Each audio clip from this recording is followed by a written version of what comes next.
Please, Lord, a sign. I feel like I'm losing my mind. Is everybody in the world blind? Please, Lord, give me a sign, a sign. I wanna be the greatest. Everybody on the fake shit. I look around and feel like everybody is the fakest. I make this every day and I'm impatient, hoping one day I blow up from the basement. Statement, the top is so vacant. I don't hear shit that I think is amazing. Waiting for my day when I'm playing sold out shows for 1,000 faces. Hey, give me that crown, get in my way and to be put down. It ain't your place, all this my town. If I want that shit, then I'll get it right now. I'm losing it, the noose it fits. I'm losing shit, a stupid myth. You choose to live or choose to dip. You choose to fight or lose your grip and lose a gift. I feel like I'm losing my mind. Is everybody in the world blind? Please, Lord, give me a sign, a sign. I feel like I'm losing my mind. Is everybody in the world blind? Please, Lord, give me a sign, a sign. Yeah. There's no mercy in this world, just hunger-thirsty persons in different versions. Each new update, that shit worsens. Why? Pull back the curtain and you'll see the different vermin. We all have different burdens that all seem to cause disturbance. Yo, do me a favor, don't treat me like a neighbor. Don't need the different flavors of your problems just to savor. I've got my own issues, I need a comb to get through. Don't need to groan with you, just go get your own tissue. I feel like I'm losing my mind. Is everybody in the world blind? Please, Lord, give me a sign, a sign. I feel like I'm losing my mind. Is everybody in the world blind?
And what is going on, everybody? So welcome to the Kansas City Chiefs taking on the Eagles. Right now, a preview going into Super Bowl 57 this coming Sunday. Before we get into it, if you guys are new, make sure you hit the like button, make sure you hit that subscribe button, make sure you ring that notification bell so you guys will not miss any of the new content coming to the channel. And speaking, bring up another guest, and obviously Tanner from Whiskey Sports. What's good, my dude? What's going on? Not much. Nah. It's been a hot minute. I've done, well, let's be all year. I've not done one of these. So, because it's been one hell of a year, I would say. Yeah, I would say, like for you, right? You already had the Phillies happen. Mm-hmm. That, having that kind of dramatic. And then we have this again in the last. Now in the Super Bowl. So yeah, in 5 years' time. I mean, it's just like it's crazy because people and it's still going to say the same thing. Like, no matter how much success we have, we're always going to find a way to get hated on. It's been like that. It's been like that for years, and we thrive off of that. But I mean, look what New England, right? New England was hated on for how long? Because they're always back there, right? So yeah. If you're hated on, normally you're winning because you're hated on. Yeah, because I guess people just don't like winning. So I mean, but yeah. First thing I want to kind of talk about. How about Mahomes and Hurts making history? Two African-American quarterbacks in this sport making Super Bowl history because of that. So kind of give your thoughts on that a little bit. Kind of blew my mind when I heard this because I really thought, I'm not thinking back then, but I guess it has, we haven't had this before in this kind of history, and it's kind of a breakthrough, and also having, we had Cam Newton and Peyton Manning for so long, a running quarterback getting in, right? Kind of a guy that scrambles. Mhm. And now you got two guys that can scramble at any moment. One's on a bum ankle still, but they could still scramble. And the way they led their teams, and the way they lead themselves are just great examples of this, what you want on a team. So, look, I think it's phenomenal that we're having this to making history in 2022-23 season, and this can only lead to, I think, more good things. So Absolutely. And, look at the Chiefs, I remember the longest time, they've just been, how do I put this? Terrible before Patrick Mahomes. I remember just like how terrible really were and on towards that. But speaking of my other buddy coming in, another Eagles fan as well. So what's good, Tyler? Tyler, you get over there? Yep, I'm good. Well, yeah, Tyler, let me get your thoughts on that. Mahomes and Jalen Hurts making an NFL history, two black quarterbacks. And let's be real, in I would say predominantly white sport. I mean, it's been hit and miss a little bit. Quarterback wise, Yes, yeah. yes, it's always been the quarterback position that's always been overlooked when it comes to black quarterbacks, because a lot of these coaches just want white quarterbacks, and they're like, as soon as they draft a black quarterback, it's like change your position every single time. It's it's and a that's what pocket and that's passer why versus a it's scrambler, right? yeah. You have Jalen Hurts, and a lot of the times, like you just said, they're scramblers. Jalen Hurts, a scrambler. Patrick Mahomes, a scrambler. But what these coaches don't realize, both guys can throw the ball. So Correct. it's just like, it's amazing. It is amazing that both their talents are being able to be showcased in this high of a pedestal. So I think it's awesome.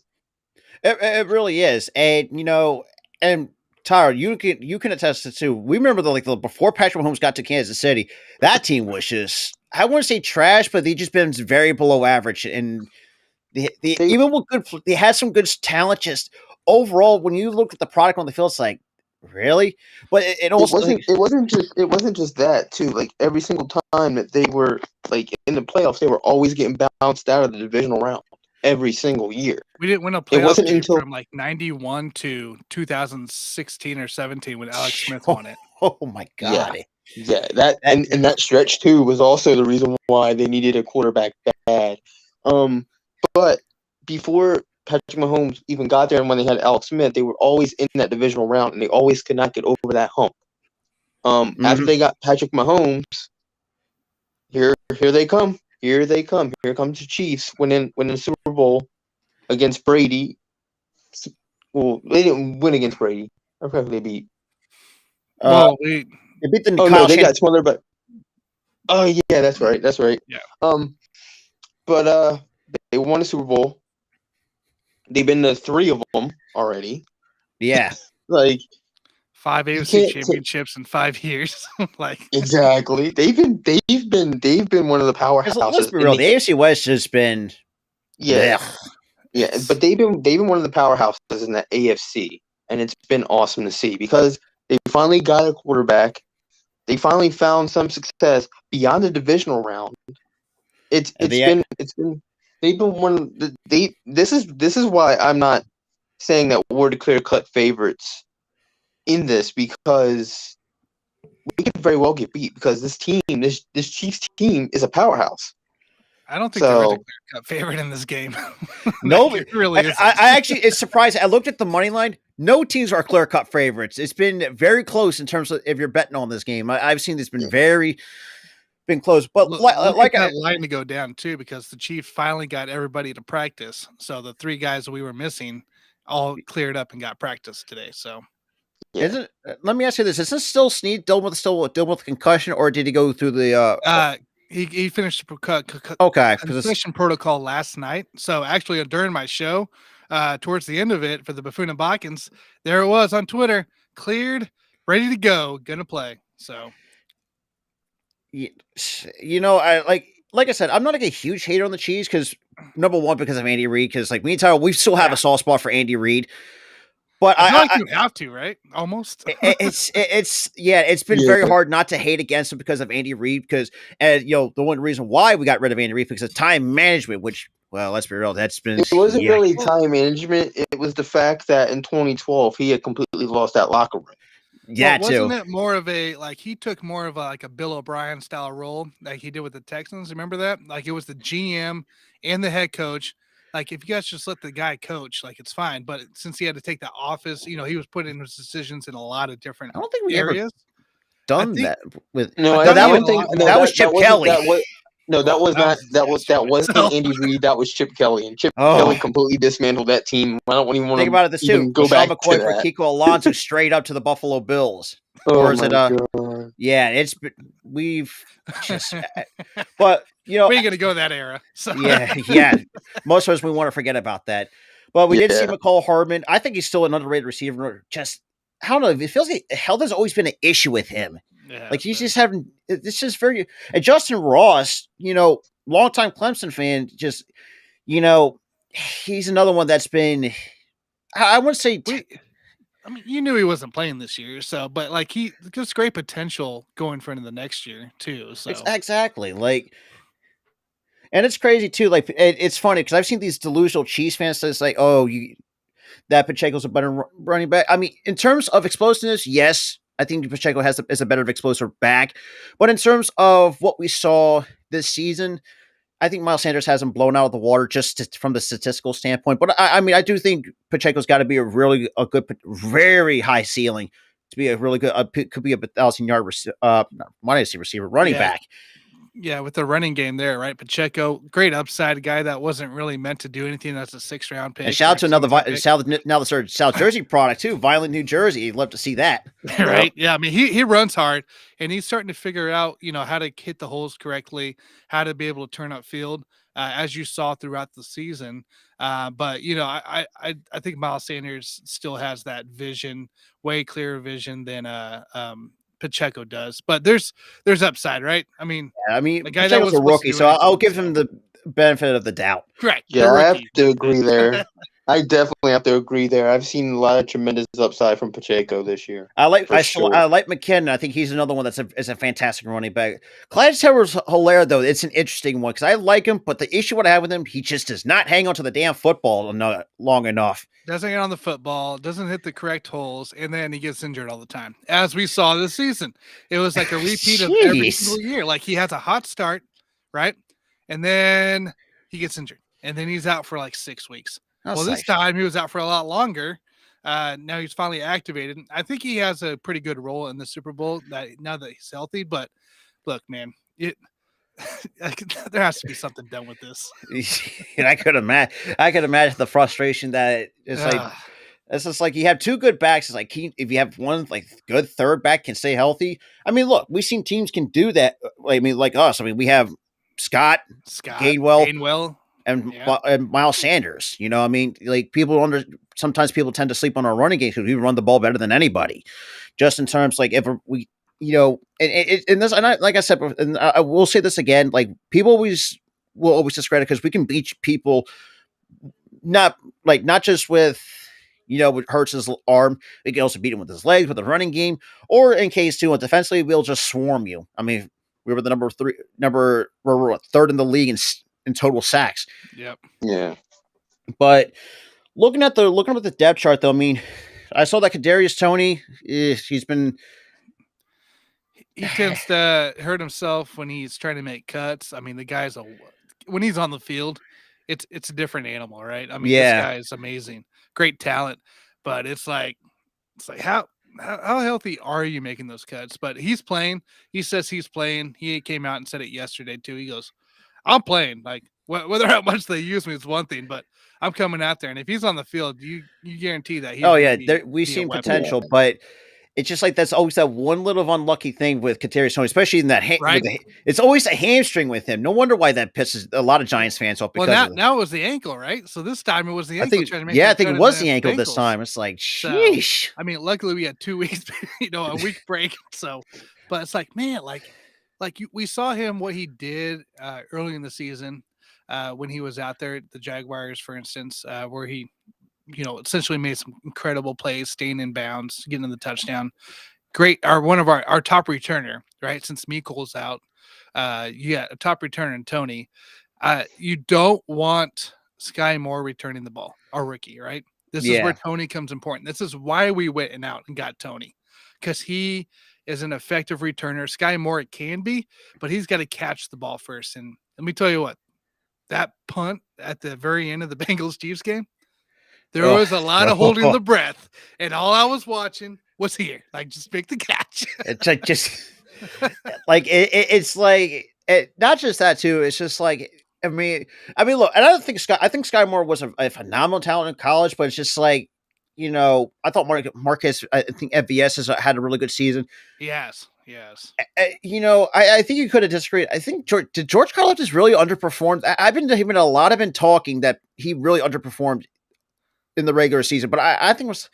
I don't know. I mean, if you're looking at sacks as in stats, right? I mean, yeah, sure, you could say he underperformed, but if you look at him as as he's progressed through the season, I ain't gonna say he underperformed or overperformed or anything. He's he kind of fit in with the playing time, but when he was on the field, he was essentially going hard and making the pressure, kind of what you need. But I'm not going to say he was spectacular by any means, but he wasn't a guy I was expecting year one to make the splash, Yeah, it's just like there's just some rookies that they just know how to get it done. I mean, look, look at Jordan Davis, for example, who was our 13th overall or 13th pick in the first round. Like, already made that impact part of that offensive line. But we also realize too where we are at with some of these guys on that part of that front four. Fletcher Cox is on a 1-year deal. Who knows? I think he might be hanging it up, or we might not have Javon Hargrave. So it's going to be interesting. Who might be gone. Sue probably won't stick around. So but you got Jordan Davis. I wanted that guy so bad because he was just a beast, and you saw what he did this year.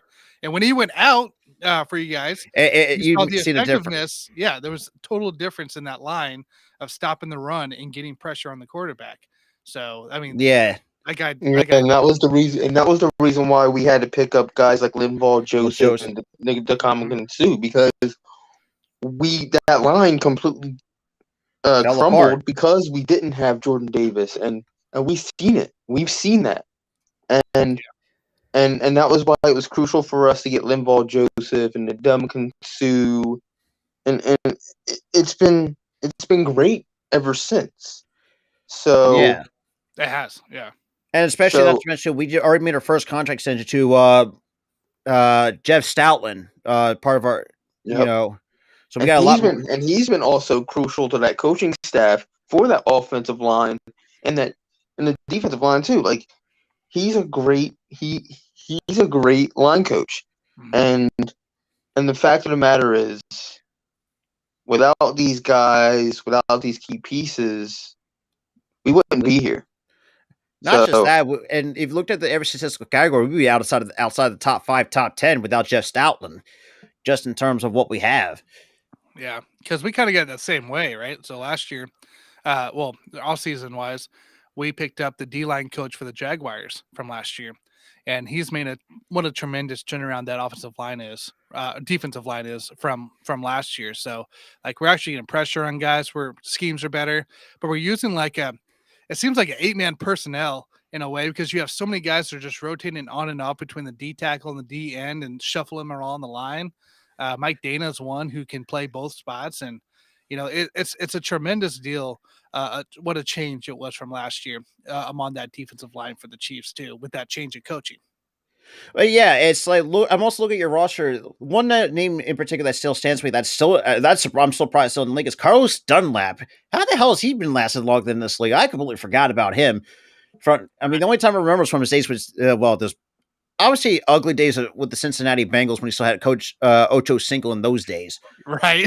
It's just like, good Lord. I mean, that's the guy. I knew we were going to get like the Dunlap of the Bengals days, right? He's past that prime. Yeah. But to have a veteran presence in there to kind of help in. I mean, we had to fill in Ingram's replacement essentially, and that's what Dunlap came to be. But he's made his certain plays that he needs to.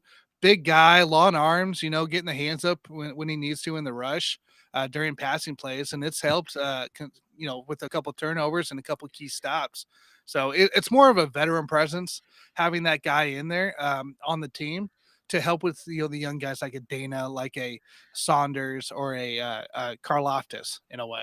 Yeah, it was just, and that's kind of how we looked at it when we got Linval Joseph and Ndamukong who kind of help with that veteran presence as well, and just kind of help, with Jordan Davis's development, and and it's the exact same thing. It's just like, yeah, they may not, be what they were, but they've been very effective since being in here. But yeah, I would not be I'm with surprised you. if somehow Howie will find a way to keep them regardless. I mean, because we have to pay most of our guys that are on the contract years. One in particular is Jalen Hurts for sure. Especially if this kind of season that he's had, but and the fact that like us too, like we always like just during like media day stuff like that, when like some reporters are asking like these looking ahead kind of questions, and it's just like we just don't worry about it. Like it's just like I feel like some teams have to realize to stop overlooking, and that kind of sometimes that kind of will bite you in the rear end. I mean, look at Dallas, for example. Overlooked, yeah, kind of really bit the bullet. And I guess you can make the same argument with the 49ers, but then again, the 49ers fan base has been kind of they're a mess. They're just mess. I thought Their Dallas fans were quarterback bad. situation is a mess, man. I tell you what,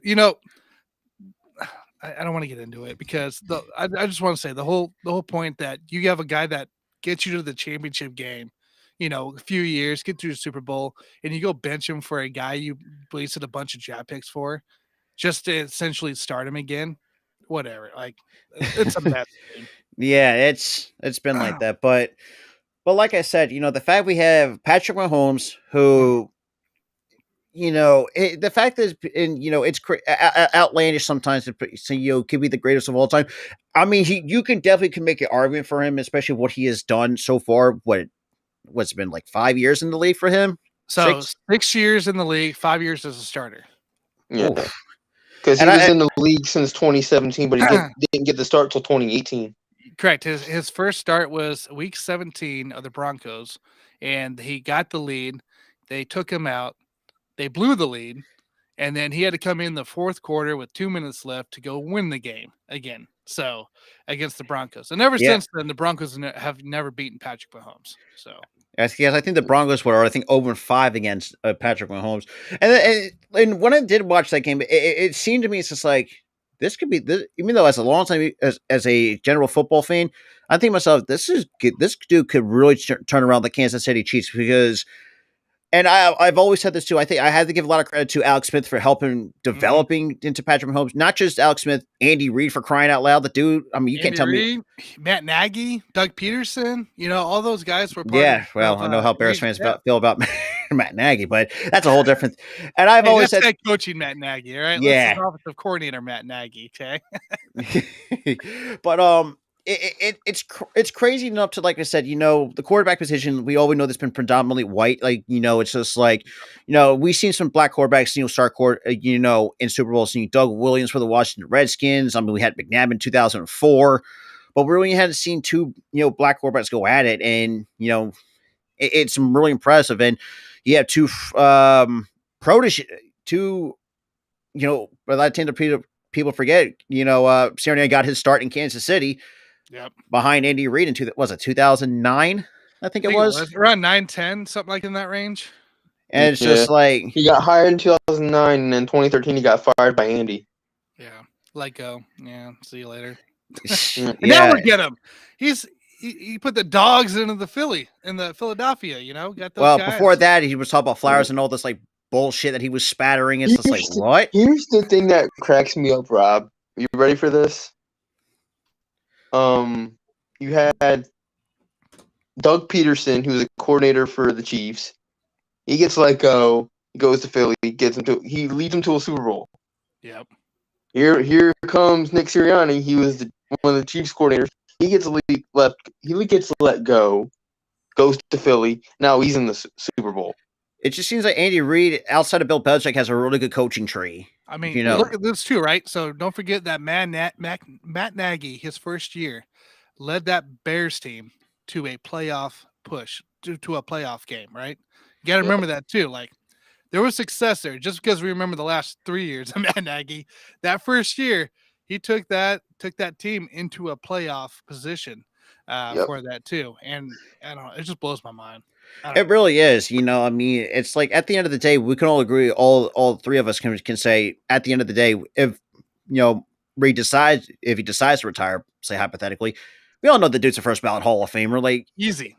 Oh, I mean, yeah. the dude's a first. I mean, but yeah, it's just like I said. I mean, I do like with the Chiefs, but I do think they could really use a number one at some point later in the future because I mean.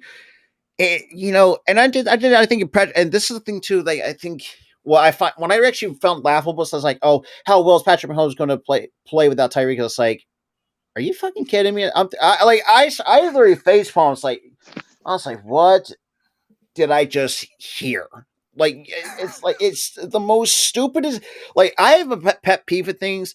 But when you say some stupid shit like that, that really gets to me. It's like, first of all, it's Patrick freaking Mahomes. I bet you loved all the talk of Chiefs missing the playoffs because we didn't have Tyreek in there. And yeah, that's been another big point too. It's like, first of all, look at the state of the AFC West. We saw the Chargers choke.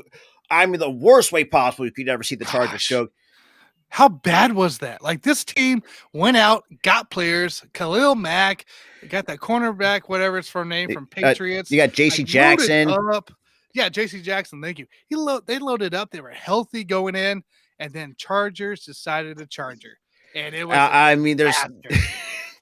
I was like, because my buddy Jake the Snake Silva was a diehard Chargers fan.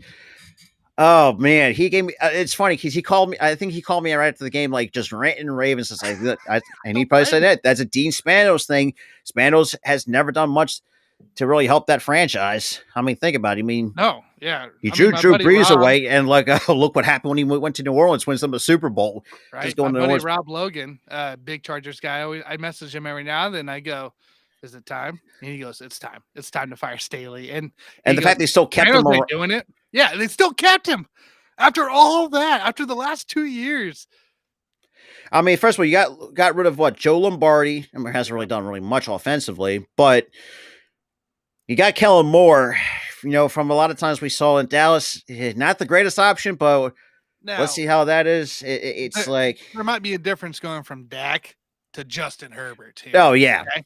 Now it's going to be up to see what they do on the offensive side for weapons, right? So Keenan, if there's been a lot of talks, Gerald Everett, if he gets cut, because they got no money. No, it's all on the defense. That's too many bums letting up 900 yards and rushing every game. Yeah, that's Broncos. We all already knew where they stood, and that was just a complete mess. And hope you're ready for part 2 this next year. We'll see. I really do think I think it'll be better. What do you think? Like 4-13? 4-13, yeah. I think I wouldn't be surprised if they went 6-11 next season. I would not be. Like I said, I didn't say it was going to be much better. I said it was going to be better going into play. It's just, yeah. I mean, wow. It is hard to talk about the Broncos without just. How long did it take you guys to just sit there and be like week after week, like there's no way they're this bad. You just couldn't. Like when they brought in Nathaniel Hackett, it's like, oh, this is not going to be good. Like I figured it. Like sure, whatever. They got base it off of him and let him go because he was the guy they need to let out. But it's like you're going through week 7 here, and you're like, oh, they're going against this offense. They should be able to take care of this. And it's like, nope. What is going on over there? Not just in Denver. How about the Vegas Raiders? Boy, do I look stupid because I had them going at least 10-7. And they should have. Oh my! They should have. Disappointments all the way around the AFC. First of all, you have Chandler Jones. You have all this talent, and yet you still shit the bed. Not to mention, too, you just brought in what the hell they brought in for the offensive coordinator? McDaniels or what the hell? I can't think of it. I can't think of his name right now. God. But first of all, you should have kept. I told Raiders fans too. You should have just kept Bisaccia for crying out loud. and let him have his own coaching staff. How about the implosion of Derek Carr at the very end, right? You like made Devontae Adams look so great without Darren Waller and what's his face, the other receiver. You also had Matt Collins. He's your third or fourth. Yeah, you Matt Collins right there too. But you get both of your last two weapons right underneath Adams. You get them back for the last 3 games or 4 games, and there's a complete implosion. Like he doesn't even know where he's throwing it anymore. Right? It's not Adams anymore. It has to go to Waller or Renfro, right? And he doesn't even know what to do. They don't even know what to do. How to use all those weapons on the offense. What an implosion. And Patrick Graham hasn't. I feel like what happened and all this talk in the offseason, it stems from that because I feel like what happened was he just gave up. By that point, he just gave up. It wasn't that he didn't know what he was doing. He didn't know what to do. It was that he just gave up. The season was already a wash.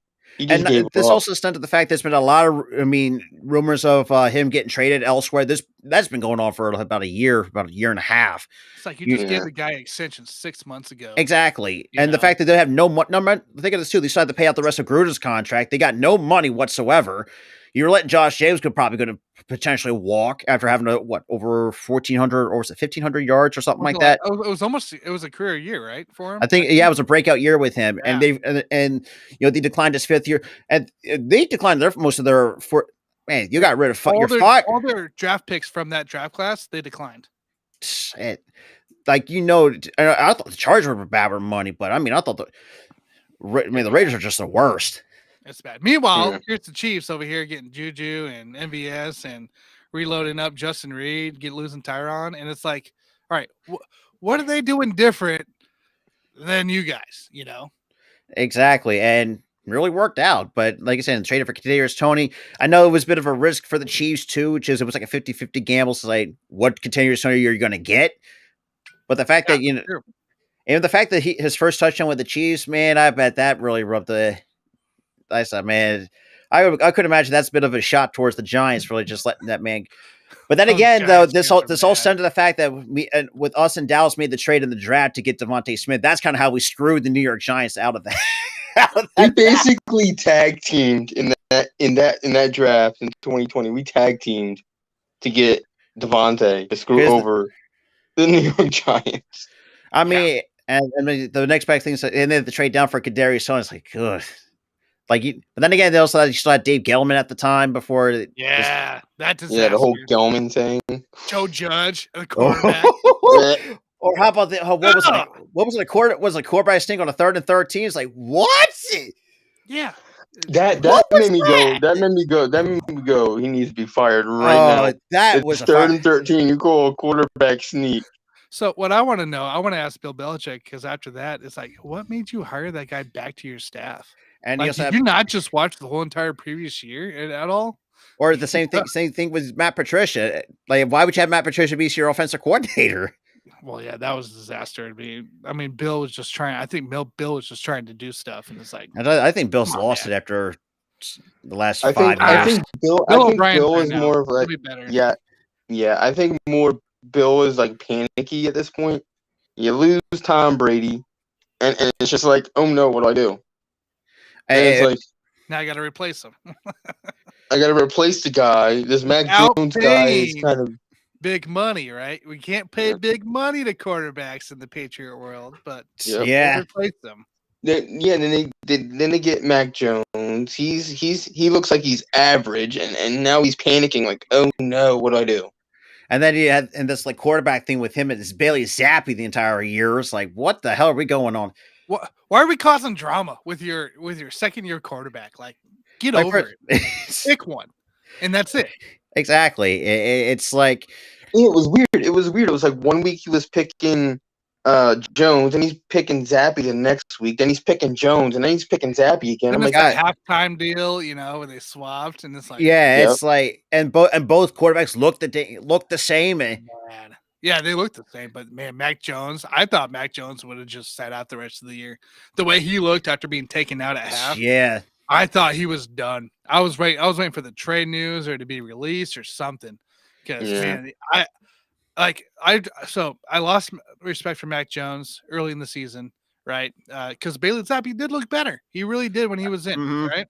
And then I started, they put Mac Jones back in, but when I started seeing Mac Jones' passion come out, like yelling into the headset Yeah. and like at Matt Patricia, and then on the sideline to Matt Patricia, look, you got my respect, baby. All I wanted to see was some emotion coming into play, and that brought me respect back to Mac Jones. And now I'm rooting for the guy. I'm like, hey, I hope Bill O'Brien, you don't have to do what you had to do last year, and I hope you excel at this now because that was bad. That's just not right. That was just bad. Yeah. I mean, with Bill O'Brien, though, I mean, I've seen him work his magic with Bryce Young at the college level. Who's Mhm. to say? I mean, the dude's a court.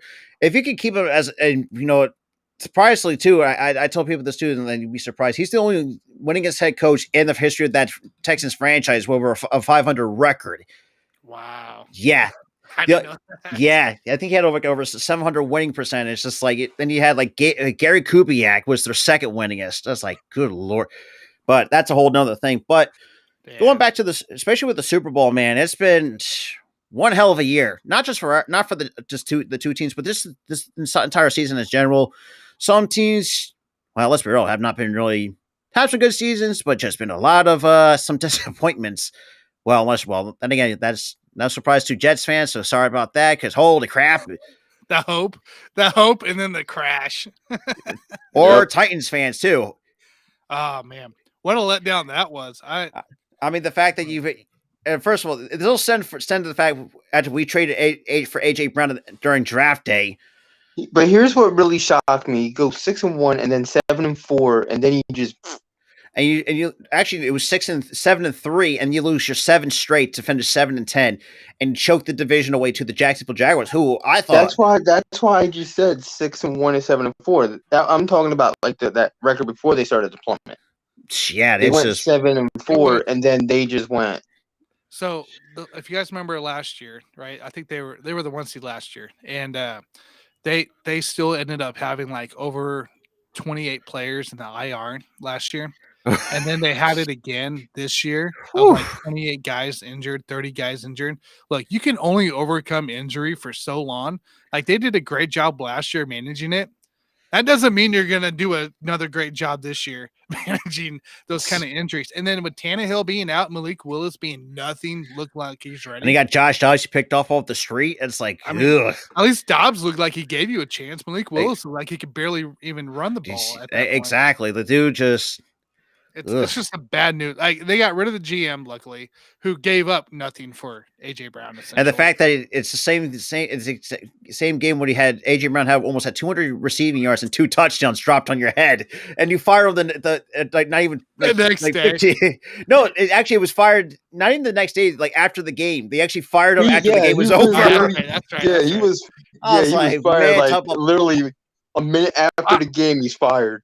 I guarantee you, the owners just looking at him like this, like just. And look Vrabel like, was pissed when that trade went like down. just staring at him the whole entire He goes, time. Your job. And it's like, and I've always said this too. This is what happens when you don't have depth and good rotational pieces, like the Chiefs do. We got and we always told Dallas too. Stop trying to invest money in guys that don't deserve it. Exactly. Stop it. Like, what are you doing? Then again, that is Jerry Jones. So I mean, Jerry Jones is still stuck in his ways from the '90s. So it's really not surprising. But then again, and it's funny too. I told people this too.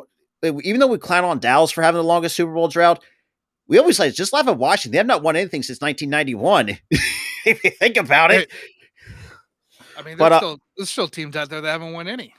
Like, yeah, great point. But look at the Super Bowl though. It's like I feel like looking at the matchups though, I think it's going to be somewhat even.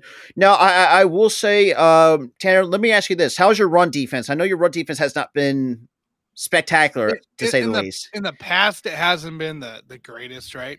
But this year we're actually 8th best against rushing yards against. I know your passing game is just you were like almost like not say bottom outside the top 20 in the in the pass game. The passing, so we're 18th. We're middle of the pack, right? Okay. For that, so because I've seen someone rank you guys at 22nd out of. So it seems like if you watch the games and as close as these games are, it seems like our defense sucks, but they really don't. It's just bad, just opportunities that are missed. It's just like miscommunication on all ends. But now I think throughout the last 5 games of the season, right, when we kind of had more of a cakewalk essentially for that last finally some easy games going into the last end of the season after our stretch. But now you're working on rotations, you're working on depth guys, you're getting them involved here. So now Spags has the ability to bring in certain guys in certain situations for certain packages now. And I think that's been a key. Like Brandon Williams, Colin Sanders, and that D line part. Like sometimes you won't even see Chris Jones on the field or Frank Clark, which is huge. But I think I was talking about this last night too. That the rushing defense is going to be huge, and if you guys get out and block Nick Bolton, essentially our leading tackler for linebacker, he's the one who like crushed Derrick Henry last year. Is awesome, but it's going to be up to the rookie Chanel from Wisconsin to get out there and essentially be the guy to take down Sanders, Scott, Gainwell, and Hurts. It's going to be able to help control. You need a second person to control this run game when they hit that second level. And that's where I think Ricky Chanel is going to have to come into play. Because it's like, and we look at and like going back to the 49ers game, you really looked at it like, we like, even when the 49ers played the Dallas, I mean, they had it like, because we seen where the 49ers, like, look, they're a good team regardless of what happened. But their defense, though, people will say, "Oh, it's not impenetrable as people may think." We've seen at times get part of their defense get exposed, especially in the passing game. Matt Lennar, not bad. It wasn't terrible, but just that dude just gets less of too many goddamn yards. I mean, it's like, and like you said, I mean, if one guy can, and we seen Nick Bosa get shut down, and that entire defense, that front four, the 49ers couldn't do anything without Nick Bosa. Well, you got to remember too, right? I mean, taking their final quarterback with Purdy, effective quarterback out, like that. When you're doing 3 and outs the whole entire time and giving up turnovers, that defense exhausted, right? That defense, you're just asking for points to be let up. Then, so, and we see that throughout the whole NFL season with guys with turnovers and time of possession. We just and I've always said this too, like. We just broke him mentally, and that's where you saw where frustrations kind of flared with Trent Williams. Just did what he need, just kind of just yank cave on Wilson. I mean that was a body slam. Yeah, but still, like I said, most of these fouls that we've seen, like almost like the latter part of the fourth quarter against us in the 49ers, were frustrations, like because they knew And like you said, we kept them on the field longer than what they expected. And plus, they'd never seen a team, a better defense because we were the number 2 defense in the league behind the 49ers. I think, what do you guys want? 8th over? No. We're, I'll tell you here. So if we're looking at points per game, we're 16th, 11th. So we're kind of middle of the pack. Middle of the pack range, like not quite the back half, but definitely in the middle of the pack. So for it defense wise.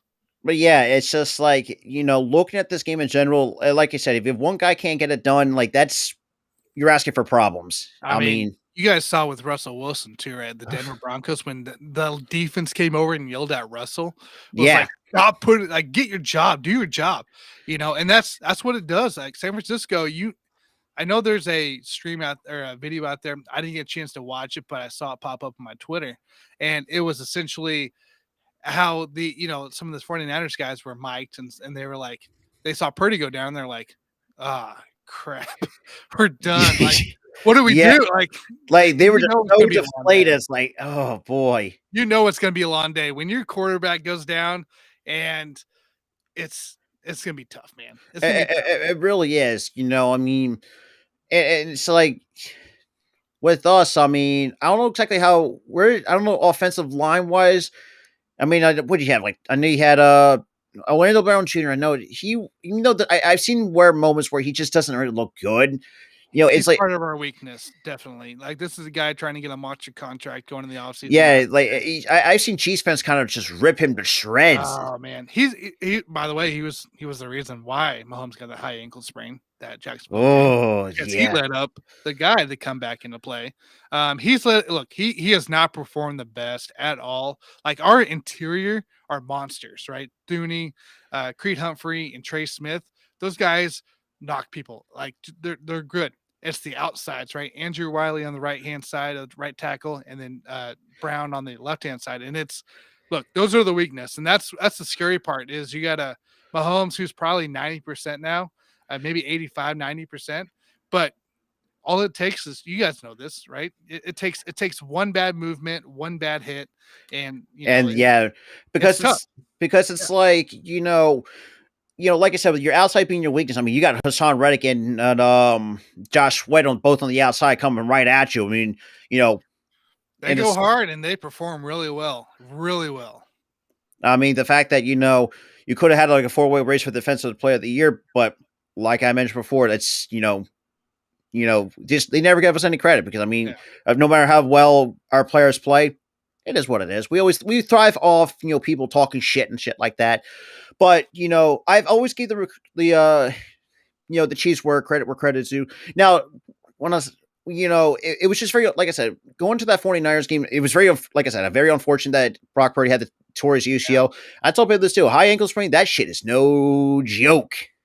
When you roll your ankle or just out the next week or play the rest of the game and then come out the next week to play a really tough game against a Bengals team that's beaten you. And you're like, what, 75, 80% healthy? And I could imagine his ankle, I think couldn't imagine how much pain he was in probably at the end of the night. It's like, sheesh. Well, heck, and then he got that late hit on the sideline, right? That was kind of unnecessary. I mean, that all it took was the extension of the arm, and so that. And first of all, I'm thinking that's an injury waiting to happen. Yeah, and I'm like, but at the same time, it's the guy's dedication to the game, right? Yeah, like you saw his emotion in the Jacksonville game, throwing the coat down because Reed made him go get X-rayed, checked out. I mean, it's shit. I mean, the dude's a competitor, and I love it. I mean, and I loved him when he was at Texas Tech. I mean, it's He's just crazy. Fiery passion, dude. And just like Jalen Hurts is the same way, right? A Bama guy gets benched, ends up transferring. And the reason why, because Saban told us, if you don't improve as a passer, then you're done.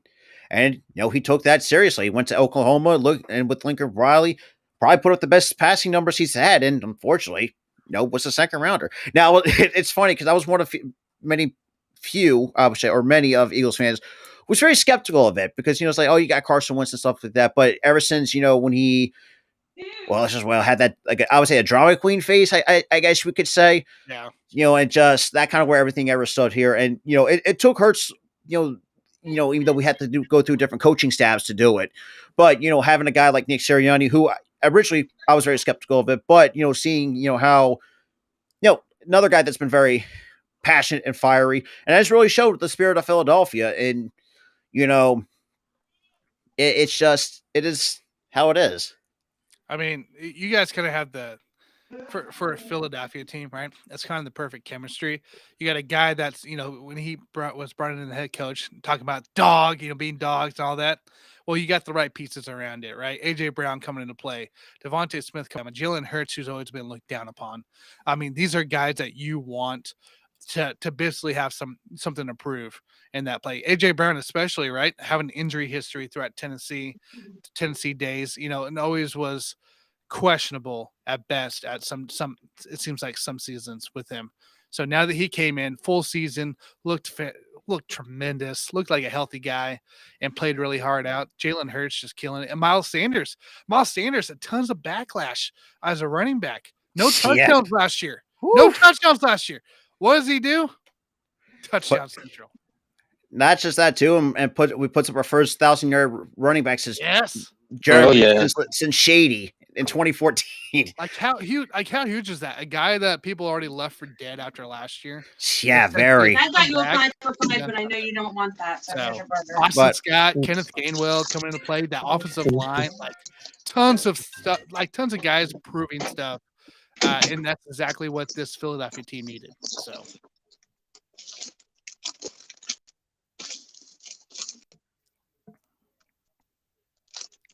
So yeah, it's pretty insane for you guys right now for Philly.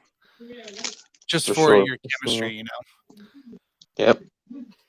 But yeah, so the last thing I want to kind of go over, score prediction wise, because I know mostly it's been very even. I've always said, if everything plays out evenly, because the only issue is with the outside on your offensive line, I always said like 37-20, or actually I said 34-27 because I feel like it's going to come down to at least a one score or less. The way that how these both teams are matched up, just in terms of who wants it more. I think that's what's going to come down to. For me, I've always said 34-20 or 34-27.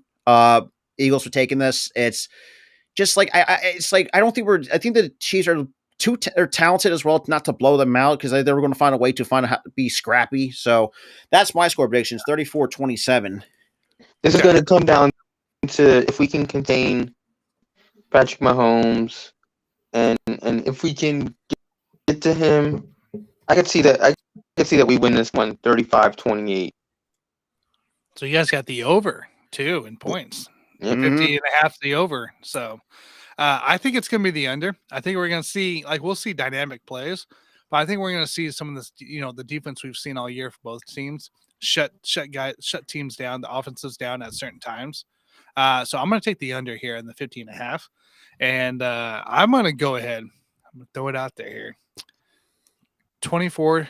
I'm going to go Chiefs. And I think it comes down to the last minute drive, and Harrison Butker makes sense. 43-yarder for the game winner. I like him out. I like him past 40, so I don't like the within 40. I like him after 40. So. Kind of be that Justin Tucker kind of range. Exactly. Like Butker's more solid when it comes with between 40 and 60 than he is with 40 and 20. But yeah, well, like I said, best luck to Sunday, and I'm excited as well, man. It's just like because we originally thought, who would have thought us back in 5? Because no one that says the Chiefs are going to go back into it. Because I've always had that feeling. Because I think, I feel like the Bengals, despite with that slow, if they didn't have that slow start the regular season, I think it could have been us in Cincinnati. Because it wasn't that for that slow start with Cincinnati. But regardless, Chiefs still found ways to win. Now, granted, the one thing I've nitpicked on is the fact y'all shit the bed in my weekly pick. I was like, fuck. I was like, against the Colts. Is that spread pick'ems or what? Because we do ESPN pick'ems. Like we pick. Yeah. So it's like I picked the Chiefs over the Colts. What happens? Colts sounds like, oh. Hey, you can thank Chris Jones for that one. He was talking and defending refs.